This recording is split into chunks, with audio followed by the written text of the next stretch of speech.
Muy bien, pues buenas tardes a todo el mundo, bienvenidas y bienvenidos a este nuevo encuentro de los seminarios AFIN en este nuevo ciclo de 2024-2025. Estos seminarios se imparten por investigadores pre y postdoctorales, profesoras también vinculadas al grupo AFIN de la Universidad Autónoma de Barcelona y también por diversas expertas y expertas que solemos invitar porque trabajan pues, con temáticas vinculadas a temas de investigación del grupo. Las temáticas que abarcamos son, entre otras, la reproducción humana, el género y la sexualidad, la familia, la infancia y la adolescencia, los cuidados, la salud y las pérdidas reproductivas y, bueno, otras temáticas como bien sabéis quienes nos conocéis. Estamos en diferentes redes sociales, tanto en Facebook como en Instagram, como también en LinkedIn, que es donde solemos compartir la información de cada seminario, cada semana. El link siempre es el mismo que utilizamos en esta plataforma, en Zoom, por lo que, bueno, pues os animamos a seguirnos en redes si no lo hacéis ya. Y estamos disponibles también, por supuesto, pues si tenéis alguna duda, algún comentario, siempre estamos disponibles si queréis contactar con nosotras. Una novedad de este año es que hemos creado una encuesta que pasaré por el chat del grupo ahora cuando empiece la ponencia, pues un poco para saber bueno, qué os parece, ¿no? Los seminarios, también si queréis hacer alguna propuesta o alguna cosa que pensáis quizás que sería mejorable, pues quienes queráis participar, nos sería muy útil tener esta información. Los seminarios se hacen todos los jueves a las 4 de la tarde, según la hora de Europa Central. Bueno, hoy tenemos el placer de que nos acompañen Lucía Ariza y Natasha Salomé. El título de su ponencia es Viajar, procrear, retribuir, apuntes sobre la lógica retributiva durante la gestación subrogada en Argentina y Ucrania. Lucía Ariza es doctora en sociología por la Goldsmith University of London.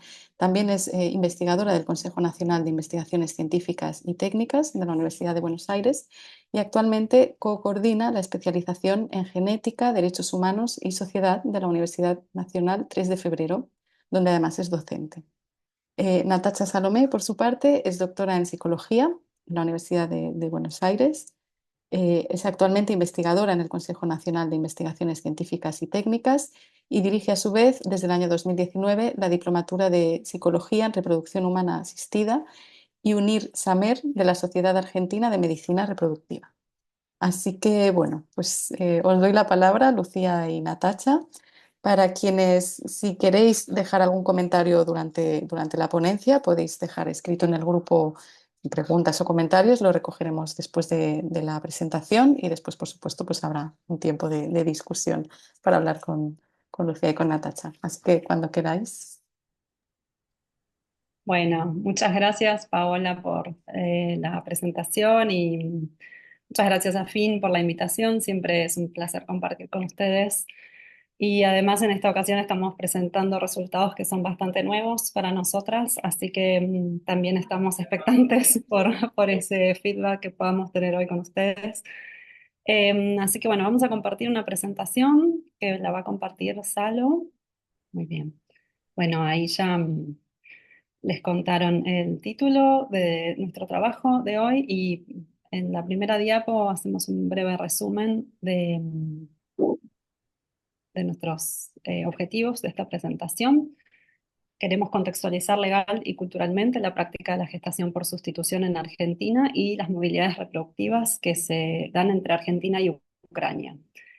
También nos proponemos examinar las disputas de sentido en torno a la dicotomía altruismo versus pago y los sentidos que se otorgan al dinero, el don, la retribución y otros términos afines en relación con la gestación por sustitución y que están presentes tanto en proyectos de ley con los que se ha intentado regular la gestación por sustitución en Argentina como en guías de buenas prácticas en general, digamos, propuestas por el campo legal, pero bueno, no son más que eh, una propuesta de cómo sería éticamente eh, interesante realizar la gestación por sustitución. Y vamos a también observar los sentidos en torno a esa dicotomía altruismo versus pago en un conjunto de testimonios que obtuvimos a través de entrevistas en profundidad en dos grupos que analizamos y que ahora les vamos a contar cuáles son. Eh, y por último, apuntamos a comparar los sentidos y discursos sobre el dinero, el altruismo, la economización del cuerpo, etcétera, en ambos grupos que estudiamos, de forma de alguna manera, poder reconstruir un poco el estado de las representaciones culturales y las disputas ideológicas que se dan sobre la gestación por sustitución actualmente en Argentina. Bueno, en cuanto a nuestros métodos, se trata de un estudio exploratorio. Existen muy pocas investigaciones sobre este tema en Argentina, así que adoptamos un enfoque cualitativo, hasta cierto punto etnográfico, que está atento al sentido, a las palabras que se usan, a las interpretaciones nativas de los hechos y las experiencias, también al rapport que pudimos construir entre nosotras y las personas que entrevistamos. Para la recolección de datos utilizamos primariamente entrevistas en profundidad, también hemos relevado datos secundarios, por supuesto, pero no vamos a presentar nada de eso acá. Respecto a las entrevistas, las realizamos entre profesionales en dos grupos. Por un lado, entre profesionales de varias disciplinas, incluyendo la psicología, la ginecología, el derecho, la biología, la embriología, que se desempeñan tanto en clínicas de reproducción asistida en Argentina como en agencias de gestación por sustitución y que ofrecen servicios de asesoramiento, reclutamiento, evaluación y que en general, digamos, se dedican a facilitar los procesos de gestación por sustitución y las relaciones, digamos, entre los diferentes actores involucrados en estos procesos. Ahí realizamos 16 entrevistas en este grupo y realizamos 18 entrevistas entre mujeres heterosexuales que residen en Argentina y que habían realizado procesos de gestación por sustitución en Ucrania. O sea, habían viajado desde Argentina a Ucrania. Reclutamos a través de nuestros contactos personales y profesionales y también a través de la técnica de bola de nieve y como método de análisis utilizamos un marco cualitativo, interpretativo, con análisis de contenido, tanto análisis de contenido como de discurso y atención a los modos de la enunciación con una impronta inductiva y emergente.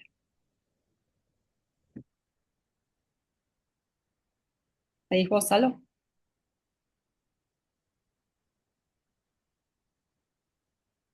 Perdón, estoy con alguna dificultad para desmutearme. Ahí estamos. Bueno, algunas cuestiones del contexto de esta investigación se lleva a cabo. Por ahí empezar por contarles que en Argentina la gestación por sustitución no está prohibida ni está permitida. Hubo un intento de regularla en el anteproyecto de lo que fue el nuevo Código Civil y Comercial en el año 2015, que en ese momento se había contemplado su inclusión, pero bueno, finalmente no hubo un consenso político para poder tener a la gestación por sustitución como parte de lo que sería los procesos de técnicas de reproducción humana asistida, a partir del cual se pueden filiar niños en nuestro país, pero tampoco está prohibida, digamos, no está ni reglamentada específicamente ni prohibida, entonces se genera un poco esta situación en donde muchas veces hay que pensar determinadas estrategias regulatorias para que estos procesos se lleven a cabo y efectivamente se llevan a cabo en nuestro país.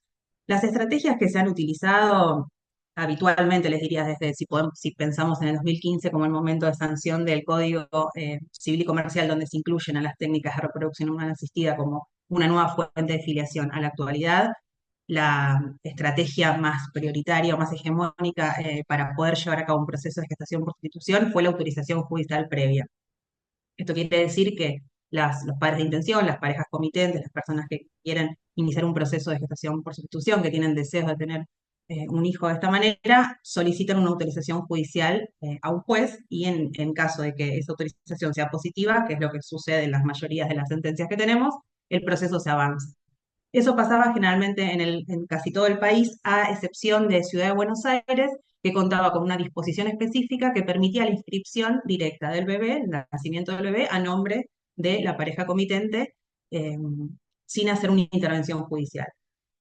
Esto de alguna manera motivó bastante personas yendo hacia la ciudad de Buenos Aires o trasladándose hacia la ciudad de Buenos Aires, tanto de nuestro país como del exterior, para iniciar procesos de gestación por sustitución, dada esta disposición que facilitaba bastante, digamos, los procesos.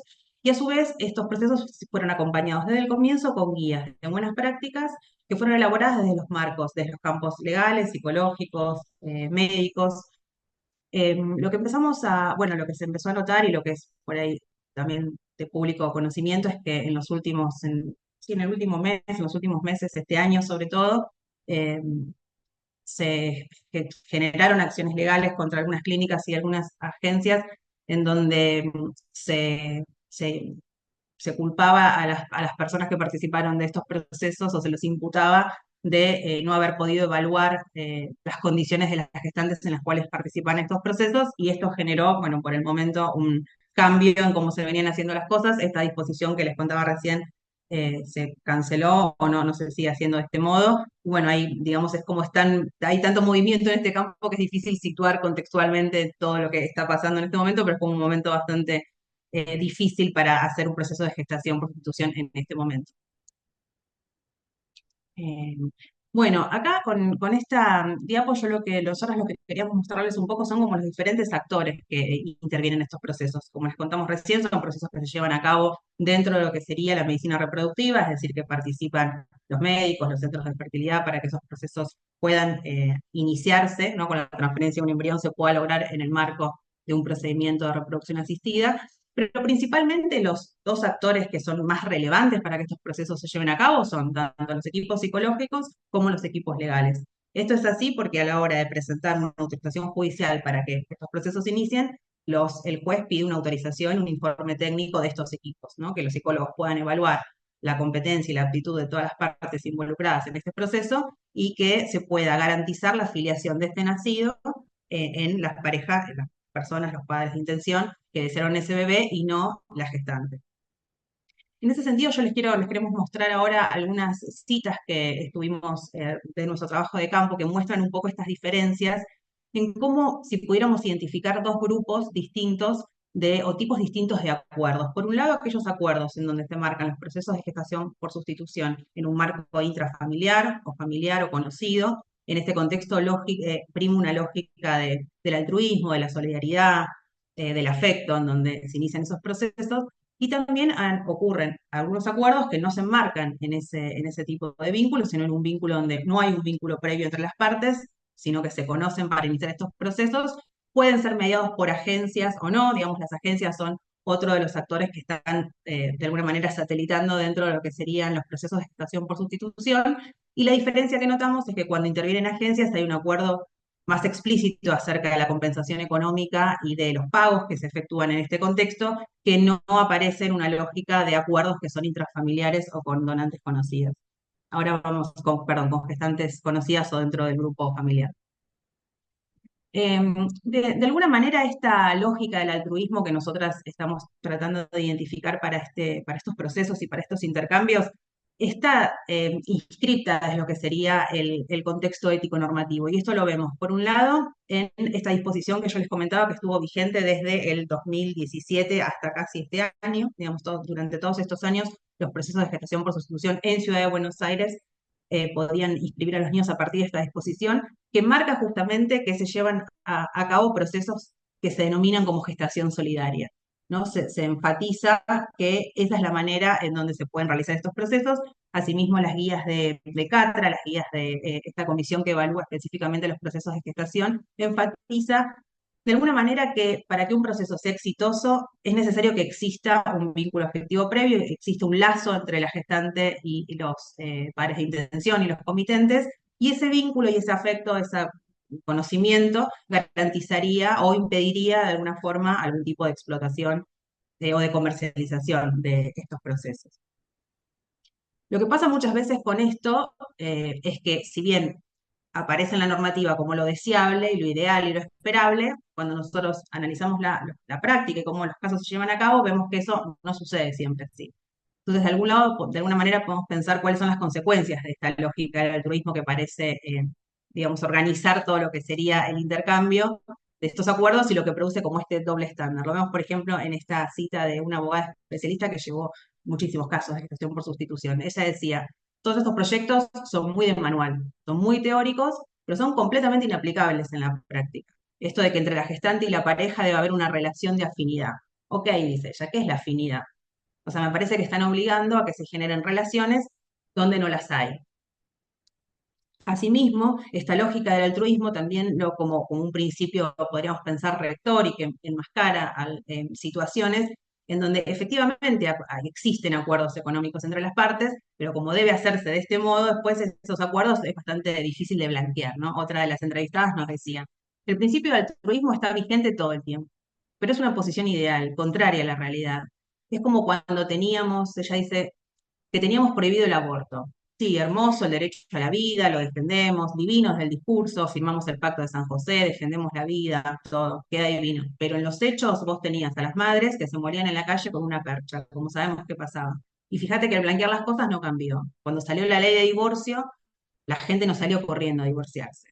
Cuando salió la ley de aborto, no es que los abortistas se llenaron de plata y ahora que los cobran por obra social están salvados. No, se hace lo mismo, nada más que se hace cuidado.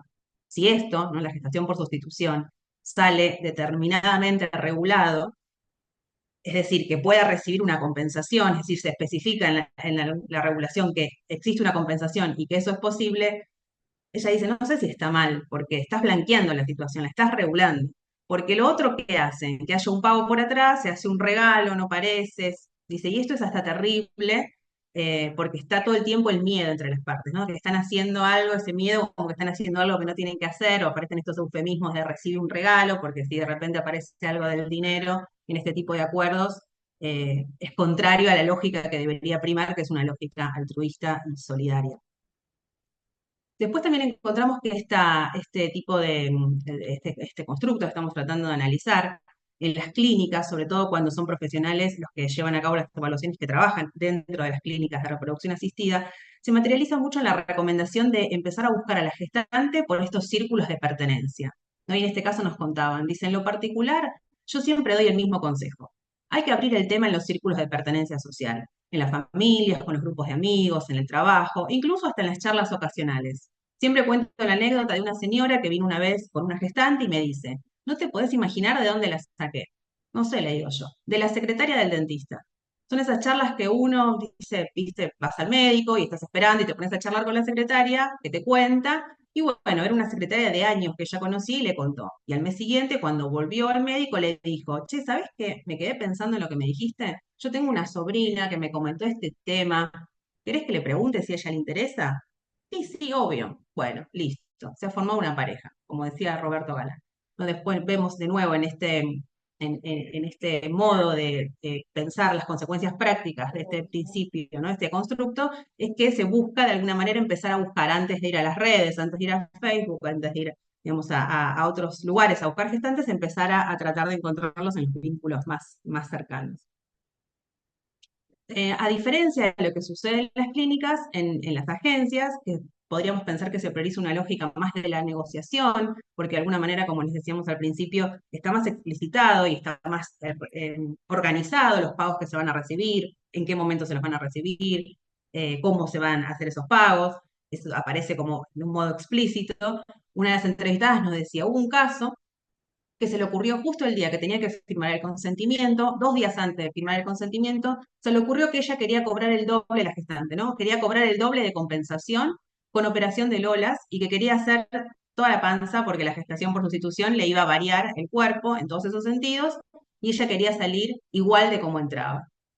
En esta cita vemos que, a diferencia por ahí de la otra lógica que estábamos analizando antes, que primaba el altruismo, la solidaridad y distintas formas de acuerdo, cuando los acuerdos se hacen en el marco de agencias, es mucho más explícito y los profesionales participan de estas compensaciones y de esta negociación a la hora de justamente establecer cuáles son las condiciones en las cuales las gestantes participan de estos procesos. Y los arreglos económicos, como muchos otros que estamos viendo acá, son parte de esas negociaciones.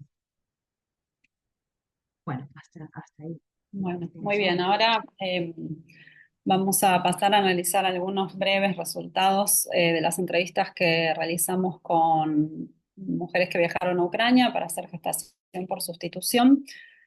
Todas las mujeres argentinas que viajaron a Ucrania pagaron por el servicio a una clínica ucraniana. Esto, desde luego, tiene que ver con cómo están organizados los servicios en Ucrania. Está todo el procedimiento muy estandarizado. Es imposible hacerlo de otra manera que no sea la pautada por las clínicas y las empresas que ofrecen este servicio, así que siempre hubo un intercambio monetario de por medio. Al mismo tiempo, al preguntarles a nuestras entrevistadas cómo habían percibido esta cuestión del pago, ninguna manifestó sentirse incómoda con el hecho de haber pagado. En algunos casos hubo incluso una reivindicación explícita de ese pago como una contraparte justa por el trabajo, el tiempo, el riesgo, la disposición corporal, etcétera, que había otorgado la gestante. Sin embargo, lo que vemos también es que la noción de pago, el pago mismo, digamos, no encapsula exhaustivamente los vínculos que se tejieron en muchos casos entre comitantes argentinas y gestantes ucranianas. Porque para la mayoría de nuestras entrevistadas, el pago fue solamente un aspecto, entre otros, de la relación que mantuvieron a la distancia con la gestante de su descendencia. Y el pago no fue para nada, además, el aspecto más importante. Por el contrario, el pago solo retribuye de manera muy acotada una parte del don que se percibe como inconmensurable, como imposible de retribuir.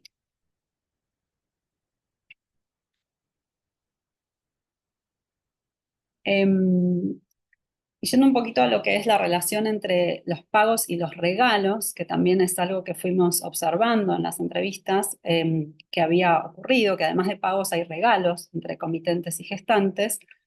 Las participantes de nuestro estudio mostraron que, bueno, como decíamos recién, ¿no? El dinero no agotaba el vínculo, pero tampoco agotaba las posibilidades y los deseos que las comitentes tenían de retribuirle a las gestantes. O sea, no es que porque les hubieran pagado ya sentían que les habían devuelto o dado lo que correspondía por eso que habían hecho por ellas, sino que había como un resto que en muchos casos era más que un resto, era mucho más aquello que sentían que no habían logrado retribuir con el pago, y todo ese resto es lo que está encapsulado, digamos, en la noción etnográfica de regalo, que bueno, nos parece muy, muy rica, muy para seguirla mirando. Y es por eso, digamos, que la mayoría de las entrevistadas le llevó regalos a la gestante para dárselos al momento del encuentro entre ellas y el bebé. Esos regalos pueden ser entendidos como la otra parte del vínculo que establecen con la gestante y donde se juegan aspectos mucho más subjetivos y específicos de la relación comitentes y gestantes que en las transacciones abstractas mediadas solo por el dinero. Quizás acá vale hacer una aclaración, que es que si bien eh, el proceso en principio supone que los vínculos entre comitentes y gestantes están siempre mediados por las clínicas ucranianas. Esto en la práctica lo que observamos es que muchas veces esos vínculos se dan informalmente y más allá de la clínica. No en todos los casos, pero en la mayoría de los casos sí hubo vínculos comitentes y gestantes a través, por ejemplo, de Facebook, etcétera, que se ponían en contacto y no era a través de la clínica. Entonces, todo ese vínculo, digamos, está de alguna manera trasladado a lo que se juega en el regalo, ¿no? Y lo que ese regalo que las comitentes traen a Ucrania encapsulan en términos de cómo se vincularon y cómo fueron conociendo durante esos 9 meses que duró el embarazo a la gestante. También observamos que los regalos tienen como una función de atestiguar lo que ha ocurrido entre esas dos partes, ¿no? Permanecer como recuerdos, hacer presentes a los padres en la vida futura de la gestante. Son una prueba material del vínculo que unió a la gestante, el bebé y sus padres, al menos durante el embarazo. Bueno, una cita que encapsula un poco todo esto que estamos diciendo acá es la cita de la entrevista 2, donde la entrevistada dice: nosotros le llevamos regalos muy especiales también. Ella tiene 41 años, igual que yo, o sea, ya en principio de identificación, y tiene un hijo de 18 años, y también llevamos regalos para su hijo, o sea, también para el círculo ampliado de la gestante. Nuestra experiencia fue hermosa, los regalos que le llevamos también, con mucho significado. Yo le hice hacer un anillo de oro que tiene el signo del infinito con un corazón, y le expliqué que era infinita gratitud, infinito amor, y un dije de un sol. Por supuesto que el día de mañana, si ella los quiere vender, o sea, siempre está potencialmente la posibilidad de vender ese oro que fue regalado, pero ese oro encapsula, digamos, otros sentidos, ¿no? Que tienen que ver con esto de devolver algo que es infinito. Pero bueno, ella los recibió con mucho sentimiento. Y también una manta amarilla para que sienta el abrazo cálido nuestro con los colores del sol, que también la bandera ucraniana es azul y amarilla, y nuestra bandera tiene el sol. Yo buscándole el significado de devolverle un poco el cariño. Y también para su hijo una remera argentina porque su hijo juega al fútbol. O sea, todas estas maneras en las cuales se busca conectar con la gestante desde lugares que no tienen que ver con el dinero o donde el dinero está presente, porque también se piensa que esos regalos se pueden vender y están pensados, porque se regala oro, están pensados para que si la gestante necesita venderlo, lo pueda vender, pero al mismo tiempo, desde luego, no es puro dinero, ¿no? Está toda esta ilusión de que se puede generar como estos parecidos entre Ucrania y Argentina, los colores de la bandera, en fin, nos parece una cita bastante significativa. Pasamos una más. Bueno, también observamos que el dinero tiene diferentes significados. Por un lado, el dinero puede implicar significados adicionales al de su mero valor monetario, un poco lo que venimos diciendo, ¿no? Por ejemplo, al suponer la idea de que es a través de ese dinero que se ayudó a alguien, que también se ayudó a alguien, ¿no?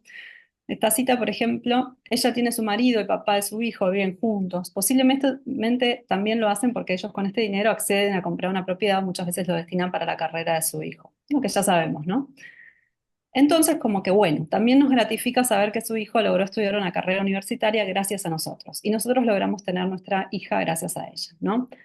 También nos parece muy importante el hecho de que, bueno, digamos, los agradecimientos corren en ambos sentidos, ¿no? O sea, unas están agradecidas con unas por unas razones y con las otras por otras. Es bidireccional, ¿no? Y que el intercambio de dinero también supone que se puede, a través de ese dinero, ayudar a alguien. O sea, siempre hay como un exceso respecto de lo que el dinero significa. El dinero no es solo el monto, sino que tiene el sentido de que se ayudó a alguien con ese dinero, en este caso al hijo de la gestante. Bueno, otras citas que nos permiten ver también más significados otorgados al dinero. Al mismo tiempo, al menos desde la mirada de las comitentes, el dinero parece quedar en déficit para representar la multidimensionalidad de la decisión de gestar para otros. El dinero no logra encapsular las razones por las cuales una mujer se convierte en gestante. Y las citas. Ella, la gestante, lo que siempre me dice es que está muy feliz de hacerme feliz a mí, de poder haberme hecho feliz con Oliverio, que para lo que ella hizo era lo fundamental. Y creo que más allá del dinero que ella recibió, que es un dinero obviamente importante y que ella le vino súper bien, porque con ese dinero pudo terminarse la casa, tiene que movilizarte también como mujer. Algo te tiene que movilizar. Casi todas las mujeres que gestan para otras tienen una necesidad, como ellas han podido ser madres genéticas y biológicas, de hacer madre a una mujer que no puede hacerlo así. Y la otra cita, nos preguntaron si la queríamos conocer. Ella había salido de alta del sanatorio, fuimos a conocerla. Estuvimos 2 horas charlando de su trabajo, el nuestro, contándonos. Y ella todo el tiempo nos decía que le hacía muy feliz poder ver que habíamos formado una familia. Sacamos fotos con ellas. Esas fotos también son para el álbum de la historia de Azul. Y a nosotros nos dejó con mucha paz conocerla. Yo creo que para hacer algo así tiene que haber una cuota importante de amor. Aunque tal vez también hay personas que lo hacen solamente por la retribución económica. No lo puedo afirmar. Bueno. Creo que tenemos unas diapos más. Ah, no, ya volvemos a las conclusiones. Quizás un segundito antes de eso, no, las citas que mostramos acá tienen que ver con que, bueno, nunca el dinero es solo el dinero, ¿no? Sino que por lo menos desde el relato de las comitentes y desde sus fantasías también de cuáles pueden haber sido las razones de las gestantes para decidir gestar para otra mujer, las explicaciones tienen que ver con el exceso, ¿no? O sea, no es nunca el aspecto económico, esto lo han mostrado muchas otras investigaciones previas, sino que hay esas mujeres deben sentir algo más, que tiene que ver con el amor, la necesidad, el deseo de ayudar a otras, una conexión mujer a mujer, etcétera, hay muchos nombres, pero que claramente nos hablan de que el dinero no puede ser la única explicación por la cual se gesta. Bueno, vamos a las conclusiones y ya terminamos.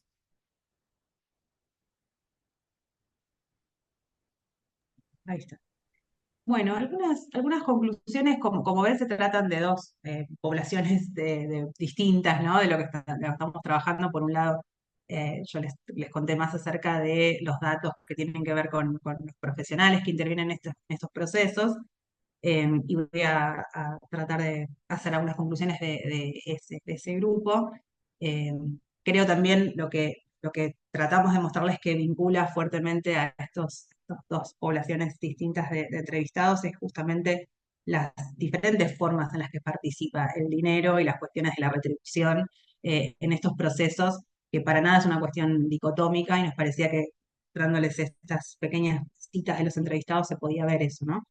Em, por un lado, el complejo ético-legal, pensando en las disposiciones de registro civil, en las guías de buenas prácticas, en los proyectos de ley, ¿no? En cómo se pensó incluir a la gestación por sustitución en el momento en que se la pensó, o sea, todo ese grupo de fuentes, si se quiere, secundarias o de normativas que hacen a cómo piensan que la gestación por sustitución debería llevarse a cabo en nuestro país, postulan de una forma uniforme que se debe dar de un carácter gratuito, altruista, solidario.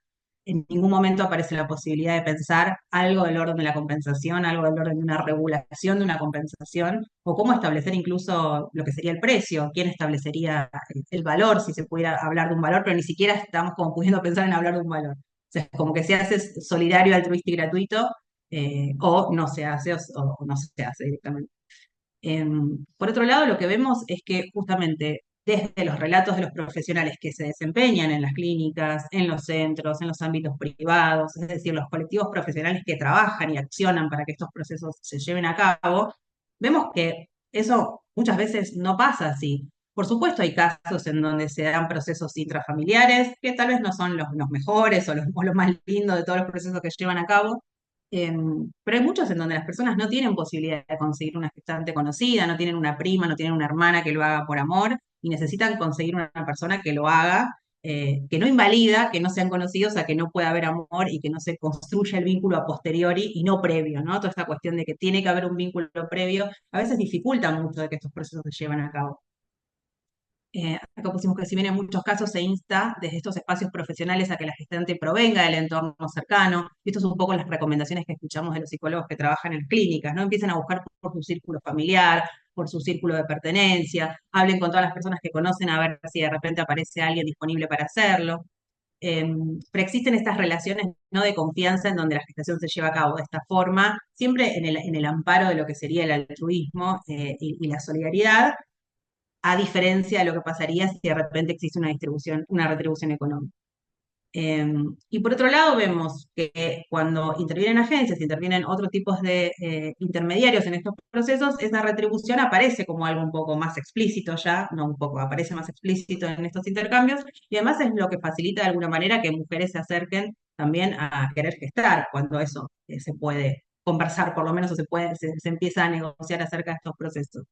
Nuestro trabajo de campo entonces permite mostrar que sobre la cuestión del dinero y el altruismo existen diferencias entre las miradas que proveen quienes se desempeñan en las clínicas de fertilidad y quienes se desempeñan en agencias y los distintos profesionales, ¿no? Nosotros les trajimos citas de psicólogos, de abogados, o sea, a veces también es interesante analizar cómo la cuestión disciplinar tiene que ver con esos posicionamientos.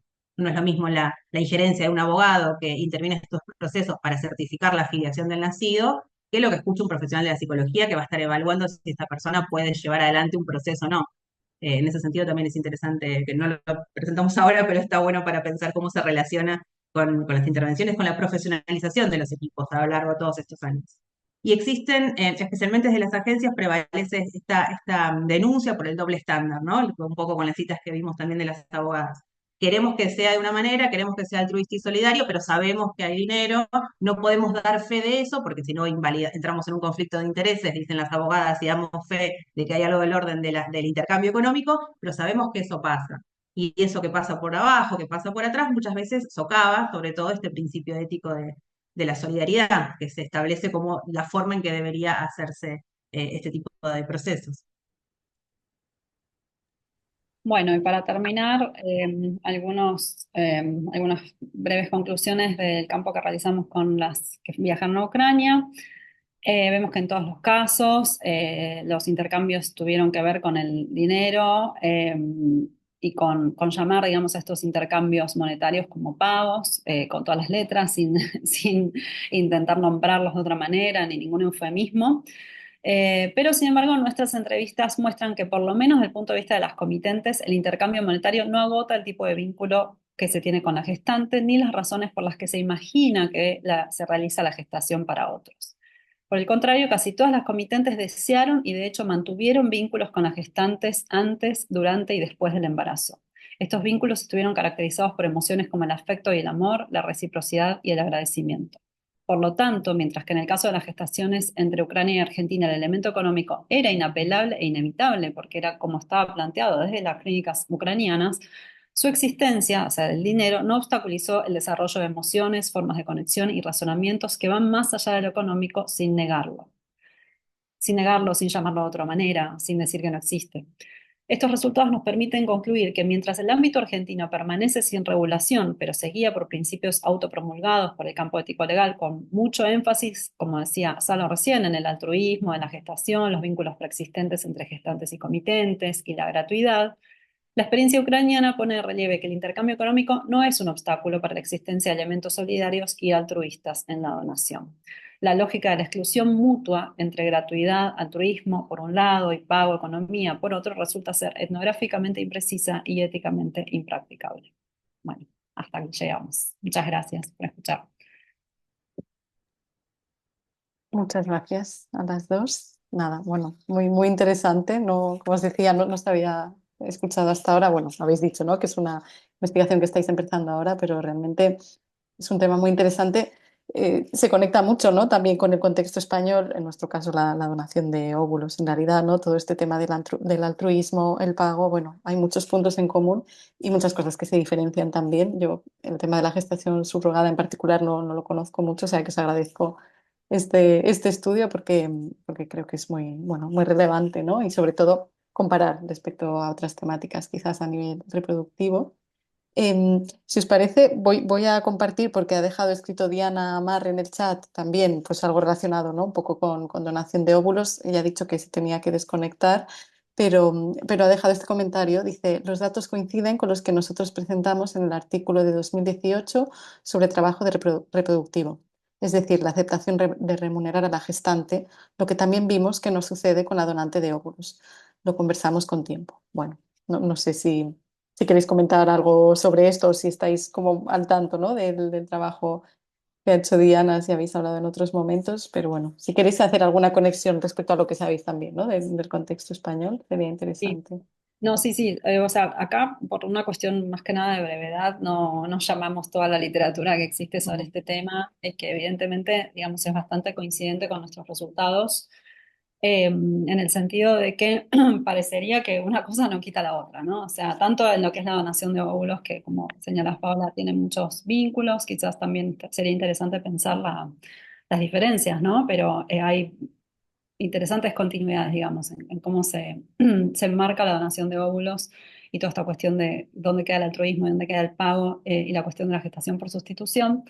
Eh, Evidentemente sí, nuestros datos coinciden, digamos, con esta cuestión de que hablar de una cosa no quita la otra, ¿no? Y que el hecho de que pueda haber, por lo menos lo que muestra el intercambio con Ucrania, es que el hecho de que haya dinero de por medio no quita que haya otras emociones de por medio, que no quita que haya vínculos. Y que al contrario, cuando estamos hablando, cuando queremos enfatizar un marco altruista, gratuito, etcétera, etcétera, en realidad pasan un montón de cosas que tienen que ver con lo económico, pero que no están pudiendo ser nombradas, entonces hay que nombrarlas de otras maneras, ponerle otros nombres, anularlo, negarlo, ¿no? Y entonces, de alguna manera, nos parecía interesante mostrar que son dos grupos de entrevistas de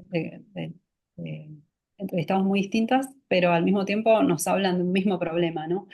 Que es polarizar en un lado o en el otro, ¿no? Polarizar que solo, digo, todas las críticas a la gestación por sustitución como una práctica es pura economía, que es pura instrumentalización, que solo tiene que ver con el dinero, que es una venta, ¿no? Es etnográficamente imprecisa, porque en realidad pasan un montón de otras cosas.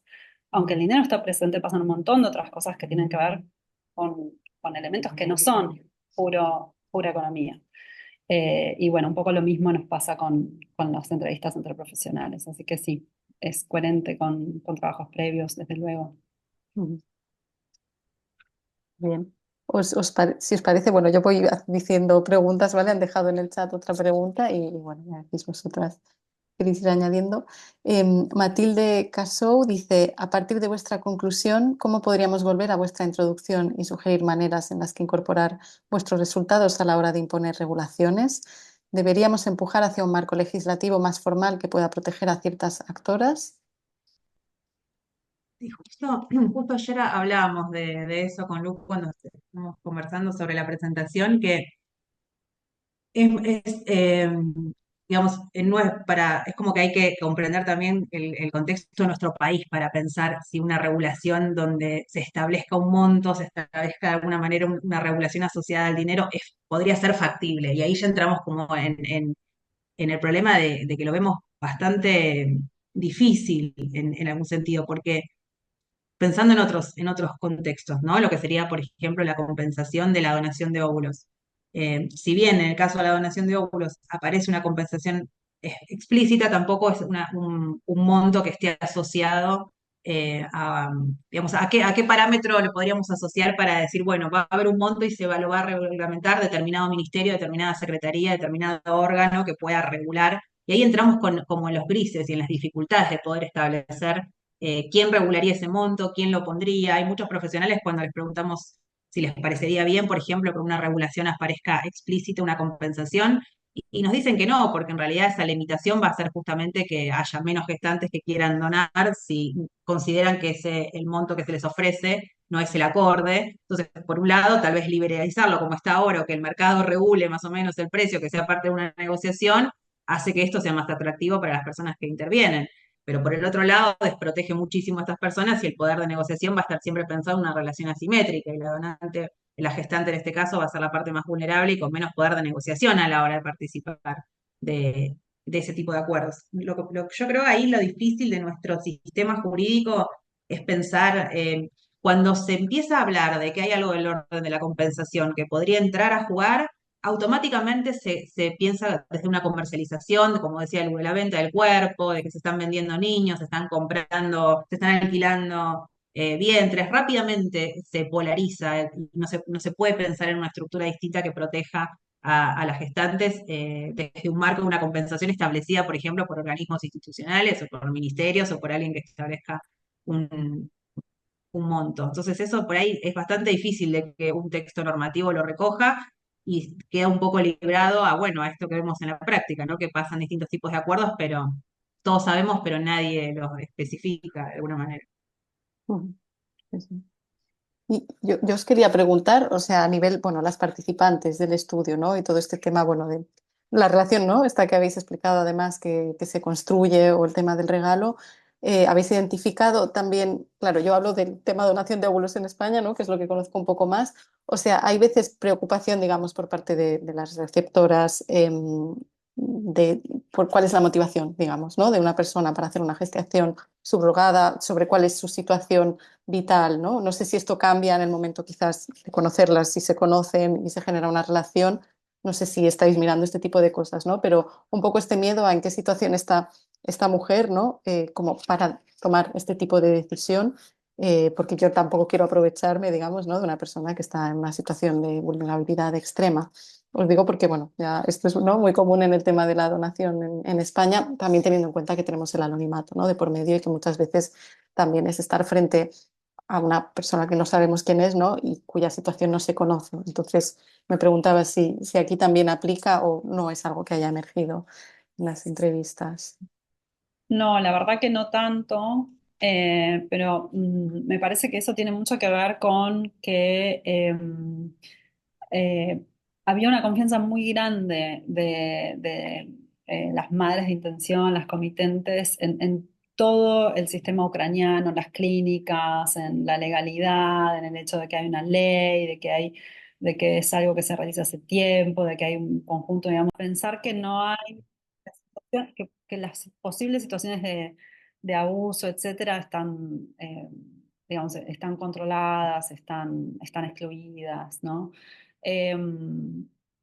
Me parece que eso quizás sí aplicaría más para el caso de Argentina, donde obviamente todo es mucho más salvaje, silvestre, sin regulación, medio como se va haciendo como se puede, y entonces ahí sería muy interesante hablar con comitentes argentinas en Argentina, digamos, que van a hacer gestación por sustitución en Argentina y ver si esta preocupación por la posible vulnerabilidad o vulneración de los derechos de la gestante aparece, ¿no? Entre ellas. No lo escuchamos mucho en las mujeres que habían viajado a Ucrania y como dijimos, había como una idea de que está muy bien que se pague porque es justo pagar, Ujú. digamos, ¿no? Sí, sí. Sí, esto es interesante y que no suponga un tabú, ¿no? También este tema del dinero, bueno, que son los discursos también que generalmente se hacen, ¿no? Respecto a la gestación subrogada o, bueno, habéis mencionado esta idea de comprar un Sí, bebé, ¿no? O este tipo de cosas. O sea, que luego en primera persona no se viva de esta manera, que la vivencia sea otra, completamente distinta. sí, Que vaya más allá. sí, sí, totalmente. Yo creo que también sería importante pensar que el público eh, que llega a una gestación por sustitución es un público bastante particular, ¿no? Que tiene una trayectoria muy específica, ¿no? No es cualquier persona la que llega a decidirse por un tratamiento de este tipo. Que tiene una historia reproductiva muy particular, que tiene una historia con lo biológico, con lo genético, con la pregunta sobre qué se traspasa la descendencia, que ya lo elaboró mucho antes, ¿no? Porque en general son personas que ya eh, hicieron tratamientos, hicieron ovodonación, intentaron adoptar, ¿no? O sea, es como, hay muchas capas de cuestiones que han sido elaboradas por esas personas y que llegan, digamos, posicionadas de una manera distinta, ¿no? Y me parece que lo del dinero es un poco lo mismo. O sea, Ujú, habría que pensarlo en esa clave de una trayectoria reproductiva singular, digamos, ¿no? Eh, y que bueno, que ya hizo una serie de elaboraciones respecto de qué significa el dinero en los tratamientos reproductivos, en relación con el deseo de maternar, etcétera. ujú. Me da la sensación, lo es más una intuición, pero sí. Sí, sí, sí, sí, es muy, muy interesante porque vuelvo, ¿no? al tema de la donación, claro, también es eso, que parece que según se va avanzando, ¿no? Digamos, en un recorrido reproductivo y se van tomando cierto tipo de decisiones, pues también ciertas cosas se digieren de otra manera, ¿no? Y incluso el foco de atención, digamos, se traslada, ¿no? A otras cosas, porque en los casos, por ejemplo, de donación de óvulos, en ese momento de toma de decisión, pues es mucho el tema de la genética, ¿no? De qué quiere decir tener un hijo, ser madre, ser padre, o sea, está toda esta carga, digamos, emocional que en el momento que ya se ha tomado esa decisión, ¿no? Pues quizás hay más un pensamiento, por ejemplo, hacia la donante, ¿no? O sea, porque ella ha tomado esta decisión, ¿no? O bueno, otro tipo de aspectos también relacionados con el tratamiento, evidentemente, ¿no? Si funciona o no funciona, o sea, es como que se van dejando atrás, ¿no? Por lo que yo he observado también, ciertas cosas que en un momento son centrales y son un problema, pues eso, al que no se encuentra solución, digamos, en el momento que ya se ha tomado esa decisión y se encamina, eso queda atrás, ¿no? Entonces como que la atención se va a otro punto. Entonces me gusta esto que has dicho, ¿no? Referido al dinero, porque es eso, un aspecto más, ¿no? Dentro de un recorrido hecho de muchas etapas y de muchas experiencias. Ujú. Sí. Bueno, si alguien tiene preguntas, porque yo voy preguntando, pero si alguien quiere intervenir, por supuesto, sois bienvenidas. Y, ay, Julia, adelante.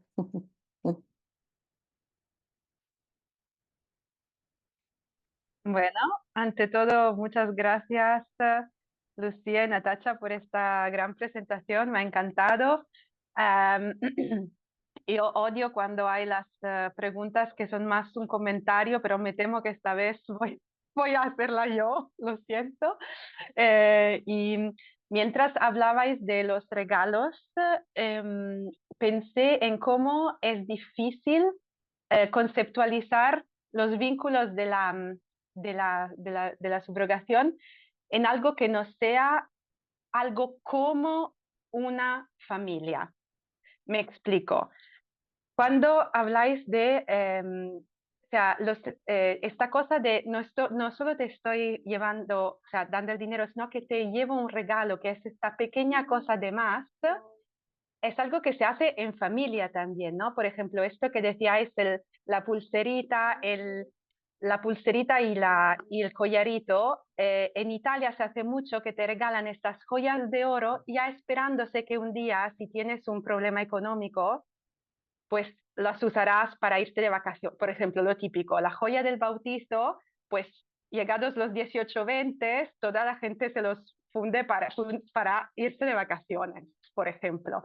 O la idea de que hay gastos más legítimos que otros, como pagar un máster o pagarle una casa, y en lugar la que se hace la operación estética, pues es una cosa de la que se toma un poco más distancia. Entonces, este lenguaje del vínculo del parentesco, que me parece que emerge, como si efectivamente hubiese esta negociación de este es un vínculo que se aparece a los vínculos familiares, no es así al 100%, pero no tengo otro idioma y otro léxico léxico afectivo o práctica afectiva para estar dentro de esta relación, sino de una forma que está entre la relación comercial, el vínculo de amistad, de cercanía y también el vínculo familiar, ¿no? Esta otra cosa de los regalos, por ejemplo, en las personas con muchos poderes adquisitivos aquí o en Estados Unidos, pues eh, un miembro de la pareja hace un regalón al otro miembro de la pareja cuando está pare, ¿no? Esto que se llama el push present, un reloj de lujo, un nuevo coche por el parto. Pero es como que me llegó así y no sé si a mí me llega así porque me pongo un poco las gafas del parentesco o si llega así porque en el fondo, al fin y al cabo, en nuestra sociedad los regalos que se pueden hacer son de un cierto tipo, ¿no? A lo mejor una joyita o una camiseta es más aceptable que ir con una planta o algo en esta ocasión. Entonces, no sé si soy yo que lo veo así o si esto es algo que habéis visto vosotras también, esto es continuo negociación con el léxico del parentesco y del vínculo familiar. Totalmente, Julia, me parece que es una, como te decía ahí Pamela, una apreciación muy interesante con la que creo que, bueno, Salo coincide y yo también, que es ese, como esa lengua franca del parentesco, ¿no? La que organiza los vínculos, más allá de que no sean 100% eso, ¿no? Pero que esa es la lengua en común, ese es como el vocabulario que existe, ¿no? Y eso me hace pensar, por ejemplo, en esto que dice Marilyn Strattern, ¿no? De que todas son pequeñas analogías, ¿no? Que pensamos por analogías, ¿no? Y todas son como pequeñas variaciones de algo que estaba antes y era un poco parecido y un poco distinto, pero eso es lo que nos permite hacer el vínculo. Digo, la reproducción asistida está pensada en clave de parentesco porque en realidad tenemos una socialización en clave de parentesco que es previa a los tratamientos reproductivos y que es lo que nos permite decir que hay algo que es biológico en Occidente, ¿no? Algo que es biológico, algo que es social, ¿no? Ya tenemos como ese lenguaje cultural del parentesco que es lo que nos permite transicionar hacia tratamientos reproductivos sin que eso sea una hecatombe cultural y algo totalmente Frankenstein venido a la nada, ¿no? Sino que son esas pequeñas analogías, el pensamiento por analogía, ¿no? Pensamiento práctico, ¿no? Y me parece que es eso, efectivamente, lo que está llamando la atención, y que nada sale de la nada, sino que todo es como un pequeño cambio. Y sí, absolutamente, yo creo que eso es como algo que lo vamos a explorar más y te vamos a agradecer en una nota al pie de Nada. habernos llamado No, nada. a profundizar en ese aspecto. Muchas gracias. Sí. Nada, nada. Salo, ¿estás a punto de decir algo? Porque esto me hizo pensar otra cosa y si no, sigo, pero di. Adelante, adelante, después digo yo una cosita. No, es que también si estamos, ¿no? En este punto también yo creo es interesante preguntarse, entonces, si todo esto es una forma de rejugar con el parentesco de alguna forma, quizás la verdadera pregunta no es tanto está bien o no está bien remunerar quien hace la gestación por subrogación y cuánto. Quizás la verdadera pregunta es, ¿no deberíamos, como dice Sophie Lewis, remunerar todos los embarazos y todas las gestaciones independientemente de cuál sea el arreglo entre quien gesta y quien beneficia del hecho de que esté un niño más en el mundo, ¿no? Yo creo que ella o sea, ¿no? Si estamos hablando de esto, ¿qué nos impide dar este pequeño paso? Bueno, nada, solo esto. Totalmente, digo algo ahí, solo quería decir algo también, pero pienso que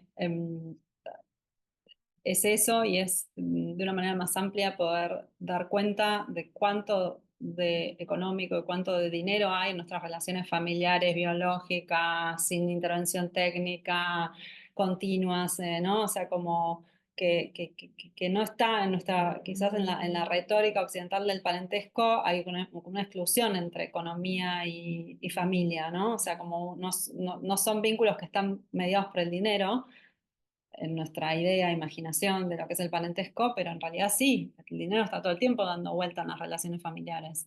Y es un poco, creo, en la línea de lo que estabas diciendo.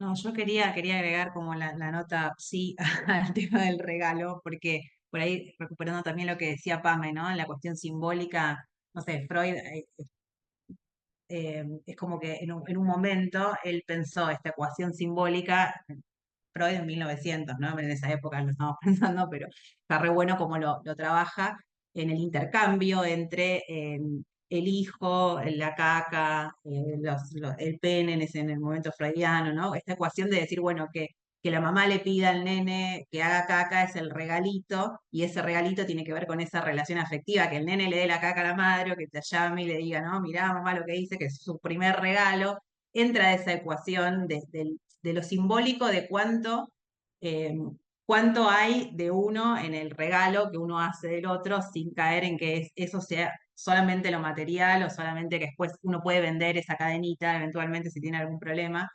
Pero aparece todo esto de que es inconmensurable lo que se está dando en ese intercambio. Y queda muy corto si lo pensamos solamente en términos meramente económicos, ya sea que se trate de acuerdos entre gestantes o comitentes, o incluso cuando ese valor también está mediado acerca de, bueno, qué es lo que se espera de ese monto, ¿no? Porque aparece mucho, me gustó mucho tu comentario, Julia, en relación a esto, a los gastos legítimos, ¿no? De, bueno, se puede comprar la casa, puede estudiar, eso aparece un montón de ayudé a que la otra persona pueda hacer algo que está caracterizado como en el orden del bien, en esta línea de ecuación simbólica de que estamos haciendo intercambios de cosas que suponen un bien para la otra persona. Y cuando entra el dinero fuera de esa línea, o cuando entra el dinero pensando como una mera comercialización, ya no tiene esa misma impronta. Ya parece como algo sucio, como bueno, están vendiendo vientres, están vendiendo, fue a comprar un niño, ¿no? Como lo vemos sobre todo acá en Argentina, tuvimos estos últimos meses, la verdad que noticias súper amarillistas, los casos que pasaron, una desinformación enorme. Nosotros porque estamos más o menos en esto nos podemos entender, pero yo siento que personas que tal vez no estén formadas o que no estén participando, que no conozcan, la forma en cómo cuentan las noticias, desinforma un montón, porque de repente aparecen, ¿no? Estas cuestiones, bueno, van a comprar niños y nada, lo más lejos que de eso encontramos en la práctica, pero eso me había quedado pensando. Bueno, interesante, muchas gracias. No sé si alguien más quiere participar, hacer, bueno, preguntas, comentarios. O vosotras también, ¿eh? Lucía y Natacha, no sé si tenéis alguna cosa que, no sé, que se os ha quedado, digamos, en el tintero, ¿no? Respecto a la presentación, alguna cosa que querríais compartir o ampliar un poco. O sea, un montón, pero bueno, Ya, re que ya me estamos- imagino. Muchas gracias. Nada, a Muy vosotras. lindo el intercambio. Sí, sí, sí, no, muchas gracias a vosotras y bueno, espero que nos sigáis informando, ¿no? Un poco sobre esta investigación, cómo se desarrolla, que habrá ocasiones seguro de seguir hablando, pero bueno, espero que vaya muy bien. Y nada, si os parece bien, entonces terminamos aquí. Nada, agradeceros una vez más, ¿de acuerdo? Vuestra participación. Espero que haya, pues eso, otros encuentros en el futuro para seguir esta conversación. Y recordar, pues simplemente nuestro próximo seminario, que la semana que viene hacemos un descanso. El siguiente seminario será el 28 de noviembre y será impartido por Fernanda Cruz Rifiotis que nos hablará de la gobernanza reproductiva en los casos de adopciones tardías en Francia. Será, como siempre, pues a las 4 de la tarde en Zoom, en este mismo link. Así que bueno, os esperamos para quienes queráis conectaros. Y bueno, muchas gracias a nuestras ponentes de hoy.